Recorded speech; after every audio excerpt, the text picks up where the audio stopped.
As President Joe Biden is winning rare praise at home for his handling of the Russia-Ukraine crisis, even though the hard right in America, some of them fans of Russia and its President Vladimir Putin, loses no opportunity to put down the near octogenarian. He will be 80 on November 20. For a man who is dubbed Sleepy Joe by his predecessor Donald Trump and his associates, it turns out Biden is quite awake and alert, the occasional gaffe notwithstanding. The Atlantic magazine this week invoked the 3A phone call metaphor to say it is hard to imagine that any of his rivals from the last election could have matched the president's performance in this crisis. Of course, Biden stands out in contrast to Trump, whose lack of gravitas, calmness, and reason comes through in bombastic words and bizarre ideas he throws out every few days on his journey to oblivion. Among them, suggestions that us should put Chinese flags on F-22 jets and bomb shit out of Russia, so that Moscow would blame Beijing and Washington could sit back and enjoy them fighting.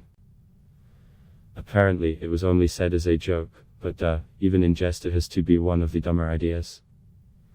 Trump also told one of his golfing buddies in a phone call that he once warned Putin he would bomb Moscow. The context was not clear, and he sort of believed me, like 5%, 10%.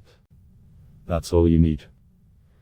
The former president also repeated his claim that Putin didn't invade Ukraine while he was president because he knew he couldn't, which Trump critics say is only partially true. Putin didn't invade because he didn't have to. Trump would have given it to him on a platter in exchange for some real estate in Moscow. Putin is probably wishing he had invaded when Trump was president. Anyway, to return to Biden and the Ukraine crisis, here is Atlantic's take on it. Joe Biden hasn't received the full credit he deserves for his statecraft during this crisis, because he has pursued a policy of self-effacement. Rather than touting his accomplishments in mobilizing a unified global response to the invasion, he has portrayed the stringent sanctions as the triumph of an alliance. By carefully limiting his own public role, and letting Francis Emmanuel Macron and Germany as Olaf Scholz take turns as the lead faces of NATO, he has left Vladimir Putin with little opportunity to portray the conflict as a standoff with the United States, a narrative that the Russian leader would clearly prefer. He has shown how to wield American leadership in the face of deep European ambivalence about its exercise.